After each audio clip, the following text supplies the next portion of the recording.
बहुत बहुत स्वागत है दोस्तों आप सभी का विकास स्टडी पॉइंट में। दोस्तों इस वीडियो में हम बात करने वाले हैं क्लास 11 का पॉलिटिकल साइंस और बुक नंबर 2।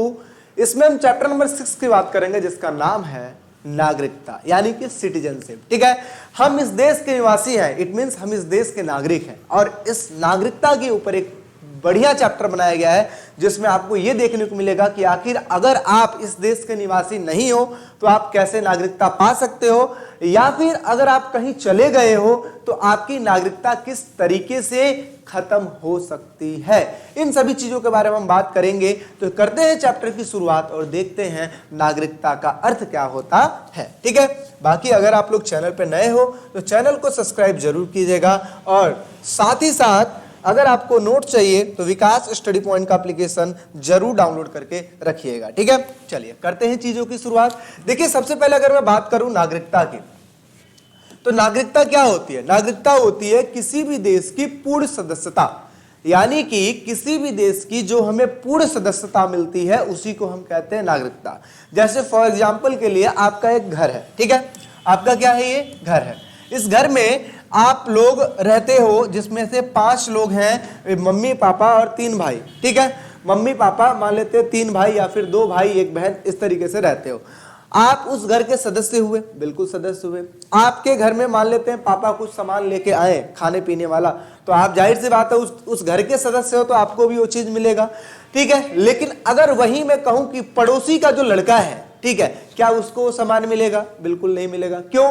क्यों नहीं मिलेगा? क्योंकि उस घर का वो पूर्ण सदस्य नहीं है। ठीक है, हाँ वो बात अलग है कि आप खुश होकर दे दिए या फिर आपका फ्रेंड है दे दिए, वो अलग बात है। लेकिन अगर मैं कहूं एक व्यक्ति जो पूर्ण सदस्य है यानी कि उस घर का सदस्य है, उसको हर एक चीज सुविधाएं मिलेंगी, लेकिन अगर आप उस घर का सदस्य नहीं हो तो आपको वो सुविधाएं नहीं मिलेंगी। इसी प्रकार से अगर मैं एक देश की बात करूं तो जैसे हम देश के निवासी, हम सारे देश के निवासी हैं, इंडिया के निवासी हैं, तो इसका मतलब क्या है, इंडिया में जितनी भी चीजें हैं, ठीक है, चाहे संसाधन से लेकर चाहे कुछ भी, हम उसके पूर्ण हकदार हुए, उसका हकदार है, हम अच्छे से उसका यूज भी कर सकते हैं और साथ ही साथ जिम्मेदारी है क्या, संरक्षण करने की, मतलब सुरक्षा प्रदान करने की। अब ऐसा थोड़ी ना कि कोई फॉरेन से आए और हमारे इधर का पेड़ काटने लगा हम उसको काटने देंगे, नहीं ना। क्यों? हम इस देश के निवासी हैं, हमें पता है ना क्या चीज हक में है, ठीक है, क्या चीज के हकदार हम हैं और उसकी सुरक्षा की जिम्मेदारी हमारे पास है। ठीक है, इसी प्रकार से अगर मैं कहूं तो नागरिकता क्या होती है? नागरिकता का मतलब होता है किसी देश की पूर्ण या फिर बराबर सदस्यता। ठीक है, इसी को इंग्लिश में कहते हैं सिटीजनशिप। इसमें किसी के साथ कोई भेदभाव नहीं किया जाता, हर देश अपने नागरिकों को कुछ अधिकार देता है। हमारे पास भी अधिकार है, क्या? राजनीतिक अधिकार, सामाजिक अधिकार, आर्थिक अधिकार, साथ ही साथ मौलिक अधिकार, जिसमें सारे अधिकार आ गए, है ना, 6 मौलिक अधिकार आ गए। ठीक है, तो मतलब क्या हुआ, हर देश अपने नागरिकों को कुछ अधिकार देते हैं और कुछ पहचान देते हैं। जैसे हम अपने आप को कहते हैं इंडियन, क्यों कहते हैं भाई हम पहचान है, इंडियन है। ठीक है, किसी देश में जाएंगे, कोई पूछेगा आप कहाँ से आए हो, तो हम कहेंगे भाई इंडिया से आए, इंडियन है हम। ठीक है, आगे इसी वजह से हम अपने देश के नाम पर खुद को भारतीय कहते हैं, जापानी कहते हैं या फिर जर्मन कहते हैं। ठीक है, यानी कि लोग अपने अपने देश के बिहाफ पे अपने आप को संबोधित करते हैं। अब यहाँ पे नोट करने वाली बात क्या है कि भारतीय संविधान में नागरिकता से जुड़े कुछ नियम लिखे गए हैं। ठीक है, यानी कि संविधान में कुछ नियम का जिक्र किया गया है जो कि भाग 2 में किया गया है, अनुच्छेद 5 से 11 में किया गया है। अब आप लोग से एक पहला क्वेश्चन है, क्या संविधान वाला चैप्टर आप लोग ने पढ़ा है? तो आप लोग कमेंट सेक्शन में जरूर बताइएगा, इससे रिवीजन भी आपका हो जाएगा कि भारतीय संविधान में जब संविधान बना था उस समय कुल कितने अनुच्छेद थे, कुल कितने भाग थे, कुल कितनी अनुसूचियां थे, और आगे चलकर जब चीजें चेंज हुई प्रेजेंट टाइम में यानी कि वर्तमान समय में इसमें कितना परिवर्तन आया है, वर्तमान में कुल कितने अनुच्छेद है, कुल कितने भाग है, कुल कितने अनुसूचियां है, ये आप जरूर बताइएगा। ठीक है, चलिए आगे बात करते हैं। नागरिकों को देश की सांस्कृतिक और साथ ही संस्कृति और प्राकृतिक संसाधनों का उत्तराधिकारी माना जाता है, जैसे कि हमने बताया ना कि हकदार है। ठीक है, साथ ही साथ हमें संरक्षक भी माना जाता है। संरक्षक का मतलब क्या होता है, हम ही अपने देश की सुरक्षा करेंगे। ठीक है, तो इन सभी चीजों के बारे में जिक्र दिया गया है। चलिए अब हम बात करते हैं अगले टॉपिक की। देखिए अगला टॉपिक क्या लिखा है, संपूर्ण और समान सदस्यता का मतलब क्या होता है? संपूर्ण का मतलब होता है पूरी तरीके से, समान का मतलब होता है इक्वल सदस्यता।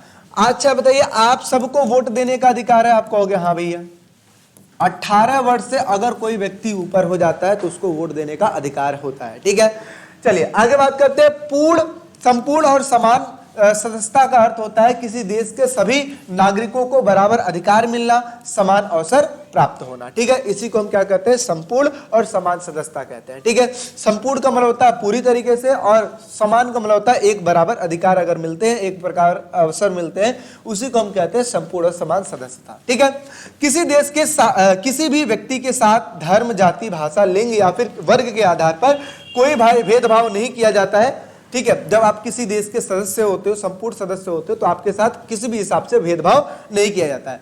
भेदभाव तभी किया जा सकता है आपका जब आप किसी दूसरे देश से आए होंगे। क्यों? हमारे देश का जो, अगर मान लेते हैं सरकार का चुनाव है, तो हम सारे वोट दे सकते हैं जो भी 18 वर्ष के ऊपर है, लेकिन क्या कोई व्यक्ति जो दूसरे देश से आया वो वोट दे सकता है? बिल्कुल नहीं। क्यों? क्योंकि वो इस देश का नागरिक नहीं है। आगे, हर नागरिक को अपने देश के मामले में पूरी भागीदारी का अधिकार होता है। साथ ही प्रत्येक नागरिक को, ठीक है, देश में कहीं भी रहने, पढ़ने और काम करने का समान अधिकार मिलता है। इसके अलावा अमीर, गरीब सभी नागरिकों को कुछ मूलभूत अधिकार दिए जाते हैं, कुल मूलभूत सुविधाएं मिलती है। ठीक है, इसी को हम कहते हैं संपूर्ण और समान सदस्यता। कोई दिक्कत है यहाँ पे? आई होप सो आपको नहीं दिक्कत होगी। नेक्स्ट बात करते हैं। अब बात आती है हमें नागरिकता कैसे मिल सकती है। देखिए, हमें नागरिकता कैसे मिल सकते हैं, फॉर एग्जाम्पल के लिए चलिए मैं आपको बताता हूं। जैसे मान लेते हैं ये है इंडिया, क्या है, ये है इंडिया, ये मान लेते हैं कोई अदर कंट्री है, अदर कंट्री है तो F मान लेते हैं। ठीक है, अब मान लेते हैं फॉरेन से कोई व्यक्ति आता है हमारे देश में, तो उसको किस बिहाफ पे उसको नागरिकता मिल सकती है? सबसे पहली बात, उसको मिलेगी नागरिकता तब जब वो लंबे समय तक हमारे देश में निवास करेगा तब। ठीक है, पहली नागरिकता, क्योंकि अपनी वो चीज सिद्ध करेगा ना कि भाई देखो हम अपने देश से कोई लेना देना नहीं है, अब हम इसी देश में रहने वाले हैं। ठीक है, और हमारा अगर देश स्वीकारता है तो सबसे पहली चीज है कि उसको नागरिकता मिल जाएगी। दूसरे नंबर पे क्या हुआ, दूसरे नंबर पे अगर कोई फॉरेन का व्यक्ति आकर यहाँ पे प्रॉपर्टी ले लेता है, ठीक है, तो उसको नागरिकता मिल जाती है। तीसरा, आके यहाँ पे शादी कर लेता है किसी से, यहाँ पे जो भी रेसिडेंटल यहाँ पे अगर वो शादी कर लेता है, ठीक है, तो उस बिहाफ पे नागरिकता मिल जाती है। और कैसे नागरिकता मिल सकती है? मान लेते हैं फॉरेन का कोई व्यक्ति आता है और यहाँ का कोई व्यक्ति है उसने क्या कर लिया, गोद ले लिया, मान लेते हैं बच्चे को ही गोद ले लिया, तो उस बच्चे को यहाँ पे नागरिकता मिल जाएगी। ठीक है, और कैसे मिल सकता है? ठीक है, तो संपत्ति के आधार पे हो गया, मतलब प्रॉपर्टी खरीद लिया तब, विवाह के आधार पे हो गया, लंबे समय तक निवास करेगा तब मिल जाएगा। ठीक है, हाँ एक चीज और, क्या कि अगर कोई व्यक्ति विद्वान है, क्या है, विद्वान के हिसाब से जाहिर सी बात है कोई भी देश उसको एक्सेप्ट कर लेगा। तो ठीक है, विद्वान अगर होगा तो हमारा देश उसको एक्सेप्ट कर लेगा। ठीक है, इसके साथ साथ अगर मैं बोलूं तो सरकारी सेवा, मान लेते हैं यहाँ पे आके इसकी जॉब लग गई, ठीक है, तो उसके भी पे उसको नागरिकता मिल जाएगी। ठीक है, अब यहीं पे एक क्वेश्चन ये भी आता है कि नागरिकता कैसे छोड़ी जा सकती है। तो अभी जैसे आपको बताया ना कि एक व्यक्ति यहाँ से यहाँ पे आगे लंबे समय तक निवास कर रहा है, तो जाहिर सी बात है यहाँ पे निवास कर रहा है तो यहाँ की नागरिक बनेगा क्या? बिल्कुल नहीं। क्यों? क्योंकि आप तो निवास यहाँ पे कर रहे हो। तो इसका मतलब क्या होता है, किसी भी देश में लंबे समय तक आप रिक्त रहते हो, मतलब नहीं रहते हो, तो ऐसी स्थिति में आपकी नागरिकता चली जाती है। आगे हम बात करने वाले हैं कि नागरिकता हम कैसे खो सकते हैं। ठीक है, क्या कारण है जिसकी वजह से हम नागरिकता खो सकते हैं, उसके बारे में। ठीक है, तो यहां तक कोई दिक्कत है? आई होप सो दिक्कत नहीं होगी। चलिए आगे बात करते हैं। किसी देश में लंबे समय तक आप रहोगे तो नागरिकता मिल जाएगी, विवाह के आधार पर मिल जाएगी, उस देश में संपत्ति खरीदने के आधार पर नागरिकता मिल जाती है, सरकारी सेवा करने के आधार पर आपको नागरिकता मिल जाती है, विद्वान या फिर विशेष व्यक्ति होने की वजह से आपको नागरिकता मिल जाती है, गोद लिए जाने पर भी आपको नागरिकता मिल जाती है। ठीक है, अब हम बात करते हैं कि आखिर नागरिकता कैसे समाप्त की जा सकती है। ठीक है, तो देखिए, किसी देश में लंबे समय तक अनुपस्थित रहना यानी कि एब्सेंट रहना, इसके भी पे आपकी नागरिकता खत्म हो सकती है। आगे, आतंकवादी गतिविधियों में अगर आप शामिल हो या फिर देश विद्रोही कुछ काम कर रहे हो तो आपकी नागरिकता खत्म हो जाएगी। विदेश में नौकरी प्राप्त अगर हो गई तो आप जाहिर सी बात है विदेश में या फिर जहां पे भी आपको नौकरी मिली है वहां पे आप शिफ्ट हो जाओगे तो यहाँ की नागरिकता खत्म हो जाएगी। ठीक है, किसी अन्य देश के नागरिक से विवाह कर लेने की वजह से आपकी नागरिकता खत्म हो सकती है। स्वेच्छा से त्यागपत्र यानी कि खुद से ही आप कहीं और शिफ्ट हो गए और आपने कहा कि मैं अब इस देश का निवासी नहीं हूं, इस बिहाफ पे भी आपकी नागरिकता खत्म हो सकती है। कोई दिक्कत है? यहां तक नहीं होगी। चलिए नेक्स्ट बात करते हैं। आगे क्या लिखा हुआ है, प्रवासी क्या होता है। देखिए प्रवासी का मतलब होता है कोई व्यक्ति एक जगह से जो दूसरी जगह पे शिफ्ट होता है ना, उसी को प्रवासी कहते हैं। चाहे वो देश हो गया, चाहे वो राज्य हो गया, चाहे कुछ भी, काम की तलाश में या किसी और चीज की तलाश में वो इधर से उधर में शिफ्ट जब हो जाता है, उसी को हम कहते हैं प्रवासी। ठीक है, अधिकतर अगर जो लोग देखा जाए, जो ऐसे लोग जो बहुत ज्यादा क्या होते हैं, गरीब होते हैं, ठीक है, वो एक जगह से दूसरी जगह पे जाते हैं पैसा कमाने के लिए। ठीक है, क्या लिखा है, जो लोग काम की तलाश में एक शहर से दूसरे शहर या फिर एक देश से दूसरे देश जाते हैं, उसी को प्रवासी कहा जाता है।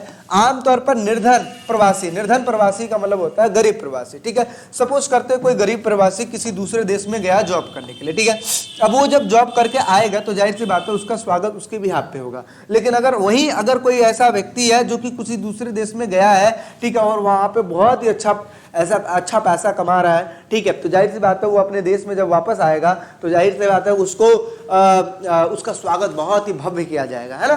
तो इसी प्रकार से लिखा है, आमतौर पर निर्धन प्रवासियों का अपने नए क्षेत्रों में वैसा स्वागत नहीं होता, यानी कि गरीब प्रवासियों का वैसा स्वागत नहीं होता जैसे कि कुशल तथा संपन्न प्रवासियों का होता है। जो व्यक्ति जैसा है उसके बिहाफ पे उसका स्वागत किया जाता है। आगे बढ़ते हैं, जैसे देखते हैं ना कुछ लोग चले जाते हैं सऊदी अरब, कहीं और ऐसे। ठीक है, आगे बात करते हैं प्रवासी लोग कौन कौन से काम करते हैं। भाई देखो, काम करने का मतलब क्या हुआ, अगर आप गरीब हो तो जो मिलेगा वो काम आप कर लो। क्यों, तो भाई पेट भरना है ना, अपना ही पेट भरना है, अपने घर परिवार का पेट भरना है, तो उस भी आप पे जो मिलेगा आप काम कर लोगे। लेकिन अगर आप पढ़े लिखे हो, अच्छे हो, है ना, आपको वही काम करना है जिस लायक हो, तो जाहिर सी बात है आपको वो काम ढूंढना पड़ेगा। ठीक है, मिल गया तो ठीक है, नहीं मिलेगा तो आपको भी वही काम करना पड़ेगा जो, है ना, अदर कर रहे हैं। तो क्या लिखा हुआ है, अधिकतर जो प्रवासी होते हैं, प्रवासी लोग शहरों में जो भी काम उपलब्ध होता है उसको कर लेते हैं। ठीक है, जो भी काम उपलब्ध होता है उसको कर लेते हैं, जैसे कि घरेलू नौकर का काम करना, सफाई कर्मचारी के रूप में काम करना, तो ये सारे काम वो कर लेते हैं। कर्मचारी बनकर या फिर समाचार पत्र बांटने का भी काम वो कर लेते हैं। रेहड़ी पटरी पर सामान बेचना हो गया, फेरी लगाना हो गया, ये सब सारे काम कर लेते हैं। साथ ही साथ रोजमर्रा की जरूरत की छोटी छोटी जो वस्तुएं होती है, साप्ताहिक जो बाजार में लगाई जाती है, ये भी काम कर लेते हैं। ठीक है, यानी कि बाजार में फेरी लगाना, ठीक है, काम करना, सफाई करना, ये सब चीज का काम जो भी होता है, घर में काम हो गया, ठीक है, घरेलू काम हो गया, ये सारा काम वो कर लेते हैं। ठीक है, चलिए अब हम नेक्स्ट बात करते हैं, प्रवासियों के बिना शहरी लोगों का जीवन पे क्या प्रभाव पड़ा। अब मैं आपको एक एग्जांपल बताता हूं, जैसे एक हमारे सामने कौन सी विपदा आई थी, कोरोना। ठीक है, कोरोना की जो विपदा आई थी, ऐसी विपदा में हमने क्या देखा था कि जो बड़े बड़े लोग हैं, जिनके घरों में आके जो नौकर काम किया करते थे, जो कि आके खाना बनाया करते थे, उनका बगीचा और बहुत सारी चीजों को संभालते थे, ऐसे में वो लोग भी अपने घर पे चले गए थे, यानी कि गांव शिफ्ट हो जाना, कहीं और शिफ्ट हो जाना, ऐसे शिफ्ट हो गए थे। तो ऐसे में जो अमीर लोग थे, अमीर लोगों को वही काम खुद भी करना पड़ेगा। तो हम ये कह सकते हैं कि जो प्रवासी जो लोग हैं, अगर वो ना रहे, ठीक है, तो ऐसी स्थिति में जो शहरी लोगों के जीवन पे काफी प्रभाव देखने को पड़ेगा। क्यों, क्योंकि भाई शहर में रहने वाले जो अमीर वर्ग है वो ज्यादा हार्ड वर्क वाला काम नहीं करते, शारीरिक क्रिया वाला काम नहीं करते, वो बिल्कुल सॉफ्ट वर्क करते हैं। तो ऐसे में उनकी दिक्कतें बढ़ जाती है ना। कोरोना में हमने ये चीज देखा। तो क्या लिखा है, घरों में घरेलू काम काज करना बहुत ही मुश्किल हो जाएगा, शहरों में साफ सफाई करना, ठीक है, करने वाली जो स्थिति है ये बिगड़ जाएगी। निर्माण कार्य, छोटे मोटे जो कार्य है ये रुक जाएंगे, धीमे हो जाएंगे। रोजमर्रा की जो सस्ती सेवाएं जो है, ठीक है, सस्ती सेवाएं है वो समान आसानी से उपलब्ध नहीं होंगे। ठीक है, शहरों का दैनिक जो जीवन है अव्यवस्थित हो जाएगा, यानी कि डिसबैलेंस हो जाएगा। इसके साथ साथ जो महंगाई है ये भी बढ़ने लगेगी। शहरी लोगों को खुद कई छोटे छोटे कामों के करने पड़ेंगे और उसकी वजह से उनको समय तथा मेहनत अधिक लगेगी। सिंपल सी बात है कि भाई जो काम आप नहीं कर पाते थे या कोई और करता था, वो काम आपको भी करना पड़ेगा, तो जाहिर सी बात है समय आपको लगेगा ही लगेगा। यहां तक कोई दिक्कत है, प्रवासियों के बिना शहरी लोगों का जीवन, ठीक है, क्या प्रभाव पड़ा, आई होप से समझ में आया होगा। नेक्स्ट बात करते हैं, आगे समझते हैं। अब देखिए बात करते हैं प्रतिवाद। वाद क्या होता है, जैसे हम कहते हैं वाद विवाद। वाद विवाद का मतलब होता है कि कॉन्फ्लिक्ट, लड़ाई झगड़ा। प्रतिवाद का मतलब क्या होता है, जैसे सपोज करो कि दो दोस्त हैं, एक दो, ठीक है, श्याम राम, राम श्याम, है ना, ऐसा समझो, राम और श्याम। ठीक है, मान लेते हैं राम ने कोई बात बोली और वो बात श्याम को पसंद नहीं आई, तो क्या होगा, अब जाहिर सी बात है ऐसे में वो अपने विचार रखेगा, ऐसे में विवाद की संभावना बढ़ जाती है, या फिर हम ये कह सकते हैं कि बातों को वाद विवाद हो रहा है। तो यही होता है प्रतिवाद। प्रतिवाद का मतलब होता है कि किसी बात या फिर किसी कथन को स्वीकार न करना, मतलब आसानी से स्वीकार ना करना, ठीक है, या फिर उसका विरोध करना ही क्या कहलाता है, प्रतिवाद कहलाता है। अधिकतर हम देखते हैं कि अगर जो सरकार है, किसी देश की जो सरकार है, ये क्या करती है, कोई भी डिसीजन लेती है, अगर वो चीज जनता को पसंद नहीं आती तो जनता क्या करती है भाई, जाहिर सी बात है, जनता धरना करना शुरू कर देती है, ठीक है, धरना करना शुरू कर देते हैं। धरना का मतलब क्या होता है, वही बैठ के आंदोलन करना या शांति से प्रदर्शन करना, ये सब काम करना शुरू कर देती है। प्रतिवाद करने का अधिकार हमारे संविधान द्वारा, ठीक है, सभी नागरिकों को दिया गया है। इस अधिकार के तहत हम स्वतंत्र रूप से अपनी बात रख सकते हैं, लेकिन ध्यान रखने जरूरी योग्य बात क्या है, इससे किसी भी अन्य व्यक्ति या समुदाय या फिर राज्य की जीवन स्वतंत्रता, संपत्ति को कोई नुकसान ना हो। ऐसा नहीं कि आप धरना दे रहे हो, पता लगता है कि आग लगा दिए किसी के कार में, और भाई वो जो व्यक्ति कार खरीदा है वो बहुत ही मेहनत से खरीदा है ना, तो ऐसे में क्या है कि आप उसमें आग लगा, गवर्नमेंट थोड़ी उसका पैसा भरेगी, ठीक है, आप बसों को जला दे रहे हो, अब भाई बसें आप क्यों ही जलाओगे, ये आपका अधिकार नहीं, तो गवर्नमेंट से बात मनवाने के लिए आप ये सारा काम करो, किसी को जलाने का काम कर दो, कहीं कुछ कर दो, सरकारी संपत्तियों को नुकसान कर दो, तो ये सब गलत चीजें हैं, ठीक है। तो प्रतिवाद दिखाने का भी कुछ प्रावधान है। क्या प्रावधान है कि भाई शांतिपूर्ण ढंग से उपस्थित रहो, ऐसी जगह जहां पे किसी को दिक्कत ना हो, ऐसी जगह पे धरना प्रदर्शन करो, ठीक है, गवर्नमेंट से अपनी मांगे रखो, वहां पे मीडिया आती है, न्यूज रिपोर्टर आते हैं, सबको अपनी बातों को बताए कि गवर्नमेंट इस तरीके से कर रही है, ऐसा कर रही है, ठीक है। जाहिर सी बात है आपकी बातों में अगर अच्छी चीजें रहेंगी, मतलब सच्चाई रहेगी, या गवर्नमेंट को सही में लगेगा कि हमने कुछ गलत किया है, तो अपने पास सुप्रीम कोर्ट तो है ही, सुप्रीम कोर्ट डिसीजन उस पर देगी और फिर उस चीज को रिजॉल्व कर लिया जाएगा। लेकिन यहाँ पे ध्यान योग्य रखने बात है कि ऐसा नहीं कि आपको पता लगे किसी को कहीं भी रोड जाम करके बैठ गए, अब उससे आम लोगों के जीवन को खतरा भी होगा। क्यों? स्वतंत्रता का खतरा होगा, किसी को ड्यूटी जाना होता है, किसी को दूसरे स्टेट में जाना होता है, ऐसा भी हो सकता है कि कोई बीमार है उसको हॉस्पिटल जाना पड़े, लेकिन धरने की वजह से वो कहीं और से जा रहा है, ऐसे में तो उसके लिए नुकसान है ना। तो ऐसे में क्या है, प्रतिवाद व्यक्त करने का कुछ ध्यान रखने योग्य बातें हैं कि हमें किस तरीके से प्रतिवाद कर सकते हैं। देखिए तरीके क्या है, पहला, नागरिक समूह बनाकर हम प्रतिवाद कर सकते हैं। शांतिपूर्ण प्रदर्शन, ऐसा नहीं कि हम विद्रोह में कुछ भी करे जा रहे हैं, ऐसा नहीं, शांतिपूर्ण, ठीक है। मीडिया का सही उपयोग करके, राजनीतिक दलों से अपील करवा के, जैसे विपक्षी जो दल होते हैं, ठीक है, उनसे अपनी बातों को कहवाकर, साथ ही साथ अदालत में जाकर कानूनी रास्ता अपनाकर हम अपने प्रतिवाद को, है ना, वो चीज कर सकते हैं, ठीक है। अगर आप स्क्रीनशॉट लेना चाहते हो तो ले सकते हो, अदरवाइज आगे बढ़ते हैं। नोट्स कैसे चाहिए, विकास स्टडी पॉइंट का एप्लीकेशन पे जाके आप नोट्स ले सकते हो। चलिए अब बात करते हैं, देखिए ये क्वेश्चन आया था 4 नंबर के क्वेश्चन में, 2 नंबर में पूछ लेता, 4 नंबर में भी पूछ लेता। क्या क्वेश्चन लिखा हुआ है कि नागरिक और विदेशी में अंतर बताइए, नागरिक और विदेशी में अंतर बताने हैं, ठीक है। देखिए सबसे पहले विशेषताओं के आधार पर हम इसको करेंगे। सबसे पहले नागरिक और विदेशी, तो इस तरीके से बना लेंगे। नागरिक क्या होता है भाई, नागरिक की अगर मैं बात करूं तो किसी देश का एक पूर्ण सदस्य होता है, ठीक है, पूर्ण और बराबर का सदस्य होता है, जबकि विदेशी स्थायी सदस्य नहीं होता है, ठीक है। साथ ही साथ अधिकारों की अगर मैं बात करूं तो देश के सभी राजनीतिक अधिकार प्राप्त है, यानी कि हमारे देश में अगर सरकार का चयन होगा तो हम जाहिर सी बात है उसमें खड़े भी हो सकते हैं, वोट भी दे सकते हैं, ठीक है, मतदान कर सकते हैं, चुनाव लड़ सकते हैं, सरकारी नौकरियां पा सकते हैं। विदेशी की अगर मैं बात करूं तो सभी प्रकार के अधिकार नहीं मिलते, केवल सामाजिक अधिकार मिलते हैं, यानी कि समाज में आप रह सकते हो, इसका अधिकार मिलता है। आगे मिलता है कर्तव्य। कर्तव्य क्या होता है भाई, देखो मैंने आपको बताया था जहां पे अधिकार है वहीं पे क्या है, कर्तव्य। तो क्या लिखा है, राज्य के सभी कानूनी कर्तव्यों का पालन करना बहुत ज्यादा अनिवार्य हो जाएगा हमारे लिए। लेकिन विदेशी की अगर मैं बात करूं तो केवल अपने मूल देश के प्रति वफादार होते हैं, अन्य देश के कर्तव्यों का पालन के लिए वो बाध्य नहीं होते हैं। आगे बात करते हैं निवास और यात्रा। निवास और यात्रा यानी कि राज्य में कहीं भी घूमने रहने पर कोई भी प्रतिबंध नहीं होता है। लेकिन विदेशी की अगर मैं बात करूं तो कुछ विशेष जगह होते हैं जहां पे वो जा सकते हैं, या फिर विशेष समय अवधि के लिए वो रह सकते हैं, है ना। जैसे देखते हो कि अगर आपने किसी देश के वीजा ले रखा है, ठीक है, एक ड्यूरेशन मिलता है आपको, 30 दिन तक आप इस देश में रह सकते हो, तो 30 दिन ही रह सकते हो। ऐसा नहीं कि आप आए हो तो रहना शुरू कर दो, 2-4 साल, है ना, जिंदगी भर रह लो, ऐसा नहीं होता। एक समय के बाद आपको भेजा जाता है। जैसे अधिकतर आपने देखा है कि लोग विदेशों में जाते हैं कमाने, खासकर दुबई, सऊदी अरब, तो वहां पे वो वीजा लेके जाते हैं। पासपोर्ट वो हो गया कि आइडेंटिटी, एक देश से दूसरे देश में जाना, और वीजा ये हो गया कि एक कितने दिन के लिए जा रहे हो, कितना समय अवधि हो, तो लोग जाते हैं 2 साल, 3 साल, 1 साल, है ना, 6 महीने, इस तरीके से, ठीक है। चलिए तो यहाँ तक कोई दिक्कत, आई होप सो दिक्कत नहीं होगी। नेक्स्ट बात करते हैं। हाँ, किसी बच्चे को अगर नोट चाहिए, फ्री में चाहिए, तो वो कैसे ले सकता है। विकास स्टडी पॉइंट का एप्लीकेशन डाउनलोड कीजिए प्ले स्टोर से, वेरिफिकेशन कीजिए 4 नंबर से, ठीक है, जैसे जैसे स्टेप बताते जा रहा हूँ वैसे वैसे आप लोग करते जाइएगा। ठीक है, इसके बाद आपको क्या करना है, इसके बाद जैसे आप उसको ओपन करेंगे ये फ्रंट खुलेगा। ठीक है, इसके बाद स्टोर पे आपको क्लिक करना है, इस तरीके से सब्जेक्ट देखने को मिलेंगे। एक जो भी सब्जेक्ट चाहिए उस पर आपको क्लिक कर देना। क्लिक जैसे करेंगे यहाँ पे इस तरीके से इंटरफेस खुलेगा, जहाँ पे ओवरव्यू लिखा रहेगा, कंटेंट लिखा रहेगा। ठीक है, आपको क्या करना है, कंटेंट पे क्लिक करना है। ठीक है, जैसे आप कंटेंट पे क्लिक करोगे वैसे ही यहाँ पे सब्जेक्ट्स दिखाई देंगे। ठीक है, सब्जेक्ट के ऊपर अगर आप क्लिक करते हो, ये कॉम्बो सब्जेक्ट्स है इसलिए ऐसा दिखाई दे रहा है।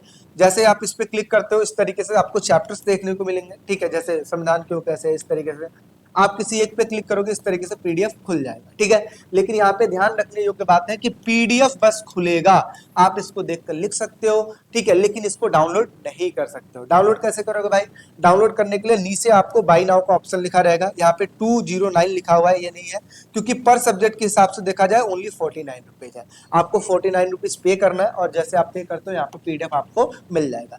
अब एक चीज और, अगर जिस बच्चे को पीडीएफ नहीं मिलता, ठीक है, कोई दिक्कत आती है या नहीं डाउनलोड हो पाते या फिर कोई भी समस्या आती है या फिर कुछ पूछना है, तो 7011912793 ये नंबर आपको डिस्क्रिप्शन में भी मिलता है, हर वीडियो के डिस्क्रिप्शन में मिलेगा, आप इस पे मैसेज कीजिए। ठीक है, आपको जो भी दिक्कतें आएंगी इस चीज को सॉल्व कर दिया जाएगा। हालांकि कोई दिक्कत आती नहीं है लेकिन फिर भी एक सपोर्ट के लिए मैंने दे रखा है कि अगर कोई ऐसी दिक्कतें आती है तो आपको इस तरीके से करना है। ओनली 49 रुपीज में आपको पीडीएफ मिल जाएगा। ठीक है, और बेस्ट ऑफर आपको चाहिए तो आप जाहिर सी बात है आप बात कर सकते हो, अदरवाइज 49 रुपीज कोई बड़ी बात नहीं है आप लोग के लिए। आगे बात करते हैं सार्वभौमिक नागरिकता क्या होती है। सार्वभौमिक नागरिकता और विश्व नागरिकता का अर्थ बताइए, ध्यान से समझिएगा। सार्वभौमिक, जैसे आपने एक टॉपिक पढ़ा था सार्वभौमिक वयस्क मताधिकार, जिसमें हमने क्या पढ़ा था, 18 वर्ष से ऊपर जो भी व्यक्ति है उनको वोट देने का अधिकार है। ऐसे ही समझे कि सार्वभौमिक नागरिकता का मतलब क्या होता है, एक ऐसा विचार या एक ऐसा सिद्धांत है जिसमें सभी लोग पूरी दुनिया में किसी एक देश या समुदाय से संबंधित न होकर एक वैश्विक नागरिक बन जाते हैं। मतलब क्या हुआ कि आप किसी भी देश के निवासी हो, ठीक है, किसी भी देश के निवासी हो, उससे कोई मतलब नहीं है, उससे मतलब कोई नहीं है, क्योंकि सार्वभौमिक नागरिकता का मतलब होता है आप इस देश के भी निवासी हो तो आपको इस देश का भी निवासी माना जाएगा, ऐसा। ठीक है, तो क्या लिखा है कि एक ऐसी विचारधारा, एक ऐसा सिद्धांत जिसमें सभी लोग पूरी दुनिया में किसी देश या फिर किसी समुदाय से संबंध न होकर एक वैश्विक नागरिकता माना जाएगा। इसमें हर व्यक्ति को समान अधिकार मिलेगा, जिम्मेदारियां मिलेगी, चाहे वो किसी भी देश या किसी भी क्षेत्र से जन्मा हो, यानी कि आपका जन्म कहीं से भी हो उससे कोई मतलब नहीं, क्योंकि आपके पास सार्वभौमिक नागरिकता है। एक ये हो गया।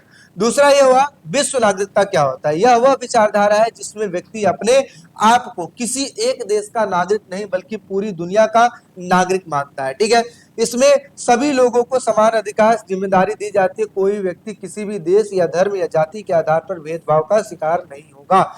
यानी कि विश्व नागरिकता का मतलब होता है कि विश्व की एक नागरिकता, ठीक है, विश्व नागरिकता का मतलब होता है विश्व की एक नागरिकता, आप कहीं से बिलोंग करो उससे कोई मतलब नहीं है, आप विश्व के नागरिक हो। ठीक है, और सार्वभौमिक नागरिकता का मतलब होता है कि आपका जन्म किसी भी क्षेत्र में हुआ हो लेकिन आपको भी वही अधिकार मिलेगा जो अधिकार दूसरे देश में दूसरे व्यक्ति को मिल रहा है, उसको हम कहते हैं सार्वभौमिक नागरिकता। दोनों में अंतर समझ में आ रहा है।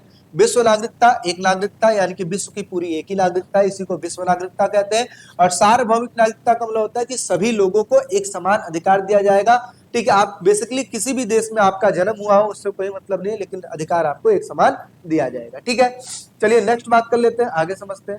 आगे क्या लिखा हुआ है कि विश्व नागरिकता के क्या लाभ होते हैं। लाभ क्या है भाई, सभी लोगों के साथ बराबरी तथा न्याय का अधिकार दिया जाएगा, शांति तथा सहयोग को बढ़ावा मिलेगा, विभिन्न विभिन्न सांस्कृतिक तथा विचारों को समझने का मौका मिलेगा, वैश्विक जिम्मेदारी निभाना आसान हो जाएगा क्योंकि ये विश्व की जिम्मेदारी है ना, सारे लोग मिलकर जिम्मेदारी। अच्छा, ऐसे में ये भी हो सकता है कि ऐसा नहीं कि आप एक देश से चूना लगाकर किसी दूसरे देश में चले गए, नहीं, मतलब पैसा जैसे घोटाला करके किसी दूसरे देश में शिफ्ट हो जाते हैं ना, ये भी चीज नहीं हो पाएगा। क्यों, क्योंकि भाई विश्व नागरिकता है ना, आप इसका नुकसान कर रहे हो इसका मतलब इसका भी नुकसान कर रहे हो। ठीक है, ऐसा।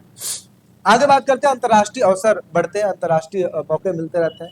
अब बात करेंगे यहाँ पे शरणार्थी की। शरणार्थी को बोलते हैं रेफ्यूजीज। मतलब शरणार्थी कौन होता है, ऐसा कोई व्यक्ति जो अपने देश को छोड़कर किसी दूसरे देश में शिफ्ट हो जाता है, क्यों शिफ्ट हो जाता है? आपदा की वजह से, कोई भी ऐसे दिक्कतें हैं जिसकी वजह से वो दूसरे देश में शिफ्ट हो जाता है, उसी को हम कहते हैं शरणार्थी।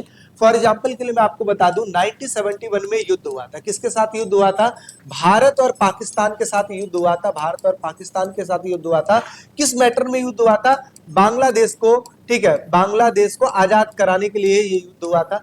भारत ये युद्ध जीत जाता है, लेकिन इसके बावजूद भी जब पाकिस्तान बांग्लादेश पे बहुत सारे सेनाओं को भेजता है, तो ऐसे में बांग्लादेश के लमसम लाखों में जो लोग हैं वो सीमा क्रॉस कर करके अवैध तरीके से हमारे देश में आ जाते हैं। इसका मतलब शरणार्थी बन जाते हैं हमारे देश के लिए, ठीक है। इसी को हम कहते हैं शरणार्थी, यानी कि चकमा देकर एक देश से दूसरे देश में शिफ्ट हो जाना, ठीक है, या रोजगार या फिर किसी और वजह से आप एक देश से दूसरे देश में शिफ्ट हो जाना, ठीक है, उसी को हम कहते हैं शरणार्थी। देखिए क्या लिखा है, शरणार्थी वह व्यक्ति होता है जो अपने देश में युद्ध, अत्याचार या फिर भूकंप, प्राकृतिक आपदा या फिर अन्य संकट के कारण सुरक्षित रहने के लिए किसी दूसरे देश में चला जाता है।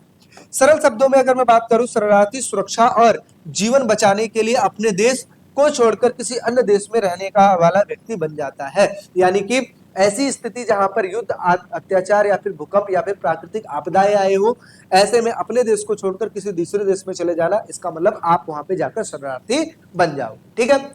अब बात करते हैं आगे। अब आगे बात करते हैं कि जो शरणार्थियों की क्या समस्याएं होती है। देखो समस्याएं हैं क्या, एक देश से जब आप दूसरे देश में जाओगे तो जाहिर सी बात है, एक तो सबसे पहले आपको भी समस्या होगी, दूसरे नंबर पे उस देश के लोगों को भी समस्या होगी। क्यों?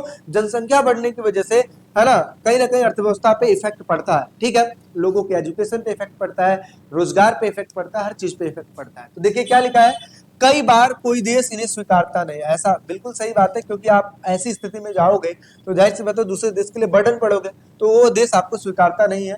वे शिविरों में रहते हैं, शिविर का मतलब होता है कैंप लगाकर, वो कैंप लगाते रहते हैं, अवैध प्रवासी बन जाते हैं, ऐसे रहने के लिए वो मजबूर हो जाते हैं। वे अपने बच्चों को ठीक ढंग से पढ़ा नहीं पाते हैं, वे संपत्ति नहीं खरीद सकते हैं और स्थायी जीवन नहीं बचा सकते, क्योंकि वो शरणार्थी हैं। क्यों? आप किसी देश में जाओगे तो जाहिर सी बात आपको डॉक्यूमेंट्स बनवाना पड़ेगा, तरह तरह की चीजें करनी पड़ेगी, तो जाहिर सी बात है वो उसमें टाइम लगता है, या फिर आप ये भी कह सकते हो कि वो चीज बनता भी नहीं इजी, ठीक है।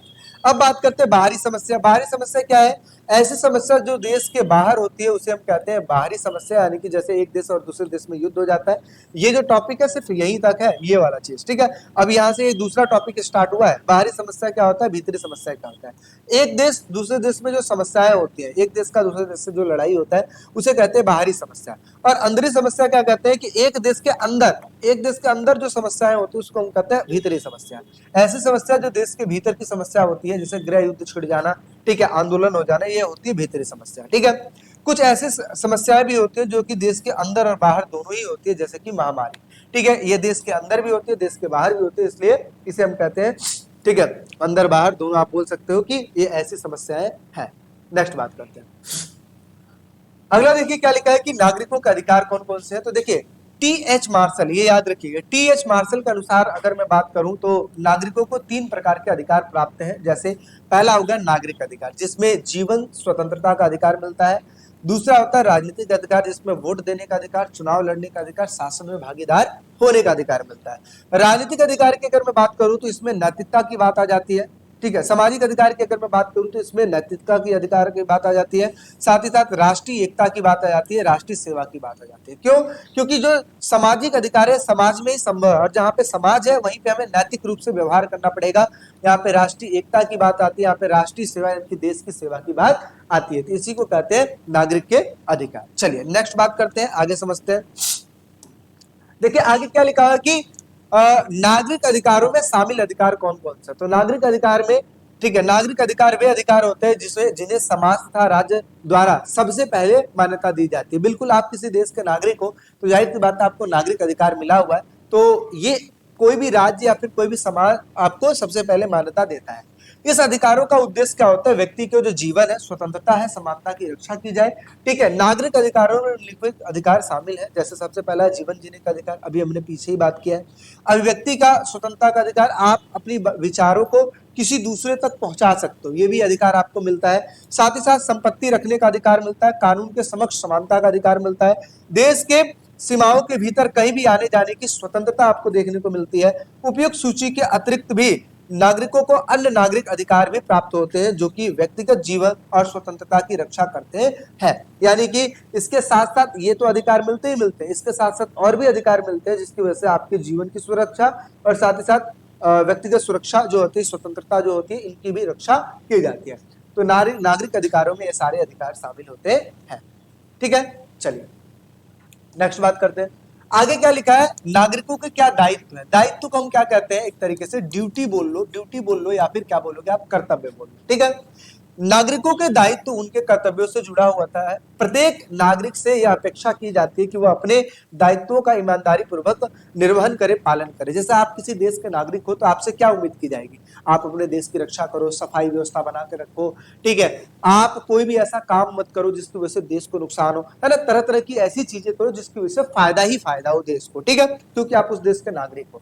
तो क्या लिखा है, देश की रक्षा करना, यानी कि देश की रक्षा करना पहली बात आ जाती है, जिसमें आवश्यकता पड़ने पर राष्ट्रीय सेवा भी करना। ठीक है, कर, उपकर, आयकर इत्यादि को भुगतान जो है सही समय पे कर देना, विवादों को समझौते से खत्म करना या फिर बातचीत के द्वारा खत्म करना, या फिर न्यायिक प्रक्रिया, यानी कि खुद ही डिसीजन देने मत लग जाओ कि भाई इससे मेरी लड़ाई हो रही है, मैं डिसीजन देता हूं, मैं इसको मारूंगा, ऐसा नहीं। कानून की सहायता लीजिए। ठीक है, चलिए माध्यम से की जाती है, बल प्रयोग न करना, कानून का पालन करना, जिसमें कानून को लागू करने वाली जो एजेंसियां होती है उनकी सहायता लेते हैं। चुनाव में भाग लेना, जैसे सरकार की गतिविधियों पर निगरानी रखना, ये सारा काम इसमें आ जाता है। ठीक है, कि चुनाव में भाग लेना, सरकार की गतिविधियों पर निगरानी रखना, सरकार सही कर रही है गलत कर रही है, ये सारी चीज नागरिकों के दायित्व आ जाते हैं। अगर गवर्नमेंट गलत कर रही है तो उस चीज से रोकना। ठीक है, नहीं तो ऐसे में तो तानाशाही सरकारें आ जाएंगी, जो मर्जी वो सरकार अपने हिसाब से काम करेगी। आगे बात करते हैं प्रवासी या फिर बाहरी लोग। ठीक है, स्थायी अर्थव्यवस्था में क्या योगदान देते हैं। स्थायी अर्थव्यवस्था में क्या योगदान का मतलब क्या होता है कि जो ऐसे लोग हैं जो प्रवासी कहीं और से आए हैं, उनका क्या योगदान होता है। तो देखिए, अगर वो आए हैं तो ऐसे में कुछ ना कुछ तो काम करेंगे ही करेंगे। जब वो कुछ ना कुछ काम करेंगे तो कुछ ना कुछ इनकम जनरेट करेंगे, और जो कुछ ना कुछ इनकम जनरेट करें तो नेशनल इनकम में आएगा। तो वही चीज लिखा है कि श्रम प्रधान, श्रम प्रधान का मतलब होता है काम करना एक तरीके से। प्रवासी लोग निर्माण, सफाई, घरेलू काम, कारखानों, सेवाओं में काम करने के लिए स्थायी कार्यों को पूरा करते हैं। तो पहला काम ये करते हैं। दूसरे नंबर पे उत्पादन को बढ़ाते हैं, जैसे इनके काम से वस्तुओं तथा सेवाओं का जो उत्पादन है ये बढ़ता है। ठीक है, एक काम करेंगे तभी तो चीजें बढ़ेगी। ठीक है, इसकी वजह से अर्थव्यवस्था हमारी मजबूत होती है। सेवाएं सस्ती तथा सुलभ, यानी कि प्रवासी श्रमिकों के कारणों से रोजमर्रा की जो सेवाएं हैं आम लोगों को कम लागत में मिल जाती है। क्यों? क्योंकि अधिकतर काम यही कर देते हैं। जैसे आपको अगर मैं बोलूं कि कोई व्यक्ति है जो कभी भी सब्जी खरीदने बाजार में जाता ही नहीं, तो क्या वो कभी सब्जी नहीं, उसको सब्जी मिलती ही नहीं है, या फिर वो घर में अपनी सब्जी नहीं बनाता है। कैसे? आप देखो कि बहुत सारे जो लोग होते हैं कि अपने रेडी पे रख रख के गलियों में घूमते रहते हैं, बस नीचे उतरो सब्जी खरीदो लेके चले जाओ। तो मतलब क्या, ये वही तो लोग हैं जो आपके कामों को आसान बना रहे हैं, है ना। ऐसे में तो आपको बहुत दूर जाना पड़ेगा सब्जी लेने। ठीक है, इसके साथ साथ स्थानीय व्यापार को बढ़ावा देना, यानी कि वे किराया, भोजन, परिवहन, छोटे दुकानों पर खर्च करते हैं। ठीक है, जिसकी वजह से स्थानीय बाजार चलते हैं। अब जाहिर से जो पैसा कमाएंगे वो छोटे छोटे जगहों पर, उनका भी गुजारा करना है, तो अब कमा के आएंगे पैसा तो राशन खरीदेंगे, तो उसकी वजह से उसका इनकम जनरेट होगा। कहीं ना कहीं हम सब एक दूसरे से ऐसे ही कनेक्टेड है। ठीक है, साथ ही साथ कौशल तथा अनुभव लेना। क्या लिखा है कि कुछ प्रवासी अपने साथ कौशल तथा अनुभव लाते हैं, जिसकी वजह से काम गुणवत्ता सुधरती है। अब ऐसा भी नहीं है कि आप पढ़े लिखे रहोगे तभी जाके कोई बढ़िया काम कर सकता है, ऐसा कुछ नहीं। देखो, कहते हैं कि व्यक्ति का जो दिमाग है जरूरी नहीं सिर्फ पढ़ाई से ही बढ़े। ठीक है, आप बड़े बड़े चीजों, बड़े बड़े लोगों का एग्जाम्पल ले सकते हो, क्रिकेटरों का एग्जाम्पल ले सकते हो, जो ज्यादा पढ़ाई लिखाई नहीं की है, 10वीं पास है, लेकिन इसके बावजूद भी बहुत ही बढ़िया क्रिकेटर है, बहुत ही बढ़िया अच्छा काम कर रहे हैं। इसी प्रकार से अगर देखा जाए तो जो ऐसे लोग जो कि अंगूठा छाप होते हैं, जिस पढ़ाई लिखाई नहीं किए रहते हैं, वो भी बहुत सारी चीजों में कुशलता हासिल करते हैं। ठीक है, ठीक है, तो ये सारी चीज आती है, कौशल तथा अनुभव लेके आते हैं, तो इनका भी बहुत ज्यादा योगदान होता है हमारी अर्थव्यवस्था में। ठीक है, चलिए अब नेक्स्ट बात कर लेते हैं। अगला क्या लिखा है, राज्यकृत नागरिकता क्या होती है। राज्यकृत नागरिकता मतलब होता है ऐसी नागरिकता, ये भी क्वेश्चन आता है 4 नंबर में। राजकृत नागरिकता क्या होती है, ऐसी नागरिकता जो कि एक राज्य देती है। ठीक है, राज्य इट मींस क्या होता है, एक जो देश देती है। तो क्या लिखा है, राज्यकृत नागरिकता वह नागरिकता है जिसमें व्यक्ति अपने राज्य यानी कि सरकार द्वारा नागरिकता प्राप्त करता है। जैसे मान लीजिए हम भारत के निवासी, हम क्या है, भारतीय है। तो भारतीय हम क्यों है, क्योंकि हमारे पास ऐसी प्रूफ है कि हम भारतीय हैं, ठीक है, जिसको हम कहते हैं जैसे अपना आधार कार्ड। आधार कार्ड का क्या है, आधार कार्ड एक बेसिक डॉक्यूमेंट्स है जो कि हर किसी के पास होना चाहिए, ठीक है। तो ये कौन दिया है, राज्य ही तो दी है, इसी को हम कहते हैं राजकृत नागरिकता। यह नागरिकता कानूनी प्रक्रिया के माध्यम से दी जाती है, लंबे समय तक आप निवास करते हो तो आपको ये चीजें मिल सकती है, विवाह के आधार पे आपको मिलती है, सरकारी सेवा या फिर विशेष योगदान के आधार पे आपको ये चीजें मिल जाती है। सरल शब्दों में अगर मैं बात करूं तो राजकृत नागरिकता का मतलब होता है कि सरकार द्वारा तय नियमों के अनुसार किसी व्यक्ति को नागरिक बनाया जाना, यानी कि कहा जाए राजकृत नागरिकता वह नागरिकता होती है जिसमें राज्यों के द्वारा नियमों के अनुसार किसी भी व्यक्ति को उस देश का नागरिक बनाया जाना ही राजकृत नागरिकता कहलाती है, ठीक है। चलिए बस अब चैप्टर ये खत्म ही होने वाला है, ये पढ़ लेंगे, इसके बाद चैप्टर ही ओवर हो जाएगा। आगे बात करते हैं राजकृत नागरिकता के क्या तरीके होते हैं, तो कैसे हम राजकृत नागरिकता मिल सकती है। सबसे पहले पंजीकरण के द्वारा, यानी कि निर्धारित प्रक्रिया तथा आवेदन करके हम खुद पंजीकरण रजिस्ट्रेशन करेंगे कि भाई हम इस देश का नागरिक बनना चाहते हैं, तो आपको ये नागरिकता मिल सकती है। दूसरा है देशीकरण। देशीकरण का मतलब क्या होता है, अगर आपका चरित्र अच्छा है, राज्यनिष्ठ है, ठीक है, राजनीति की शपथ लेते हो कि हम इस देश के निवासी है और हम कभी भी अपने देश को नुकसान नहीं पहुंचाएंगे, या ये कहो कि अपने देश की जितनी भी एक्टिविटीज हर चीजों में हम भाग लेंगे, जितना ज्यादा हो सकता है देश को बढ़ाने पर हम ध्यान देंगे, अगर आप ऐसे शपथ लेते हो, ठीक है, भाषा का ज्ञान है आपका, ठीक है, तो ऐसे में क्या होता है देशीकरण के द्वारा आपको राजनीतिता मिल सकती है। अगला क्या है वंश परंपरा। वंश परंपरा का मतलब क्या होता है, माता पिता में से कोई एक जो है भारतीय नागरिक हो, तो ऐसे में आपको नागरिकता मिल सकती है। अगला है भू क्षेत्र के भारत में मिलने पर। अब मान लेते हैं कि यहाँ पे समझिए, सपोज करो कि ये भारत है, ठीक है, भारत है और इसके बगल में ये वाला जो क्षेत्र है, ये वाला जो क्षेत्र है कोई और देश है, ठीक है। अब ऐसे में भारत में अगर ये क्षेत्र मिलना चाहे तो ये अपना जो सीमा है कुछ इस तरीके से सीमा बन जाएगी, ठीक है, यानी कि अपनी जो सीमा है ये थोड़ी सी बढ़ जाएगी, कुछ इस तरीके से सीमा बढ़ जाएगी, ठीक है। ऐसे में जो यहाँ के जो नागरिक थे ना, ये भी हमारे देश के नागरिक कहलाएंगे। तो इसका मतलब क्या होता है कि भू क्षेत्र के भारत में मिलने पर नए क्षेत्र के जो निवासी हैं भारतीय नागरिक माने जाएंगे अगर वो जुड़ जाते हैं तो। अगला क्या है निवास के आधार पर, लंबे समय तक आप रहिए आपको नागरिकता मिल जाएगी। विवाह के आधार पर, सरकारी सेवा के आधार पर, विशेष योग्यता के आधार पर, अगर आपको कोई गोद ले लेता है तो उसके हिसाब से भी आपको नागरिकता मिल जाएगी। अब बात करते हैं नागरिक अधिकार और सामाजिक अधिकार क्या होते हैं। तो नागरिक अधिकार क्या होता है, जिसको हम सिविल राइट्स कहते हैं। ये अधिकार व्यक्तिगत जीवन स्वतंत्रता से जुड़ा हुआ होता है, जैसे जीवन का अधिकार, अभिव्यक्ति का अधिकार, आस्था का, धर्म का अधिकार, ठीक है, ये सब चीजें इसमें आ जाती है नागरिक अधिकार में। सामाजिक अधिकारों की अगर मैं बात करूं तो ये अधिकार समाज का समुदाय से जुड़े हुए होते हैं, जैसे न्यूनतम मजदूरी का अधिकार, यानी कि कहा जाए सामाजिक अधिकार में एक तरीके से एक व्यक्ति जो काम कर रहा है उसको उसका अधिकार मिलना ही सामाजिक अधिकार कहता है, ठीक है। शिक्षा प्राप्त करने का अधिकार, किसी भी जगह आजादी से घूमने फिरने का अधिकार, ठीक है। अब देखिए एक बात समझिएगा, यहाँ पर जो कहा है न्यूनतम मजदूरी का अधिकार, मतलब क्या है, यहाँ पे आप कहोगे भैया ये आर्थिक अधिकार में आता है, आप बोल सकते हो आर्थिक अधिकार क्योंकि पैसे से रिलेटेड है, लेकिन फिर भी अगर मैं कहूँ कि बराबरी, आपको भी वही पैसे मिल रहे हैं जितने कि दूसरे को मिल रहे हैं, तो ऐसे में ये अधिकार जो आ जाते हैं आपके सामाजिक अधिकार में आ जाते हैं। जैसे हम कई बार ना स्त्री और पुरुष में भेदभाव करने लगते हैं, तो ऐसे में वो चीज ना करना ही क्या कहलाता है, सामाजिक अधिकार में वो चीजें आ जाती है, ठीक है। चलिए अब हम बात करते हैं नागरिकता के प्रकार क्या होते हैं। नागरिकता के प्रकार का मतलब क्या होता है कि नागरिकता कितने टाइप्स की होती है। तो एक होती है जन्मजात नागरिकता, जहां पे आपका जन्म होता है उस हिसाब से आपको नागरिकता मिल जाती है, और एक होता है राज्य प्रदत्त नागरिकता। मान लेते कोई व्यक्ति इस देश में जन्मा है तो यहाँ का नागरिक कहलाएगा, लेकिन आगे चल के वो शिफ्ट हो जाता है किसी दूसरे देश में, तो ऐसे में जब वो शिफ्ट हो जाएगा तो यहाँ का नागरिक बन जाएगा। जब यहाँ का नागरिक बन जाएगा इसी को कहते हैं राज्य प्रदत्त नागरिकता, और जो यहाँ पे जन्मा है इसको हम कहते हैं जन्मजात नागरिकता, ठीक है। तो यही चीजें लिखी है, जन्म के आधार पर जो नागरिकता मिलती है उसको जन्मजात नागरिकता कहते हैं, और राज्य प्रदत्त नागरिकता उसे कहते हैं जो कि वहां पे जाने के बाद वहां पे जो सरकार है आपको स्वीकारती है, ठीक है, तब आपको नागरिकता देती है। इकहरी नागरिकता क्या होती है, दोहरी नागरिकता क्या होती है। इकहरी नागरिकता वो नागरिकता होती है जो एक प्रकार की नागरिकता मिलती है, जैसे फॉर एग्जांपल हम हमारे देश में 28 राज्य हैं और 28 राज्यों में हम कहीं भी कहीं के भी निवासी हो, कहीं भी रह रहे हो, किसी भी स्टेट में रह रहे हो, लेकिन फिर भी हम अपने आप को क्या कहेंगे, भारतीय कहेंगे। क्या बोलेंगे, भारतीय, इट मींस इंडियंस कहेंगे, ठीक है। इसी प्रकार से अगर देखा जाए, इसी को हम कहते हैं इकहरी नागरिकता, यानी कि वह नागरिकता जो किसी व्यक्ति को केवल देश के द्वारा दी जाती है, उसे कहते हैं इकहरी नागरिकता। अब बात करते हैं दोहरी नागरिकता। दोहरी नागरिकता क्या होती है? दोहरी नागरिकता वह नागरिकता होती है जिसमें उस व्यक्ति को दो टाइप्स की नागरिकता मिलती है। क्या? पहली तो वो जहां पे वो रह रहा है उसके आधार पर, और दूसरी वो जिस जगह, जिस देश में रह रहा है उस हिसाब से। जैसे अमेरिका में, जिसको अमेरिका को कहते हैं संयुक्त राज्य अमेरिका, यानी कि बहुत सारे राज्यों को मिलाकर अमेरिका बना हुआ। तो पहली बात तो जिस जिस राज्य का है व्यक्ति, उसके आधार पर उसको नागरिकता मिलेगी, और दूसरी नागरिकता कौन सी मिलेगी?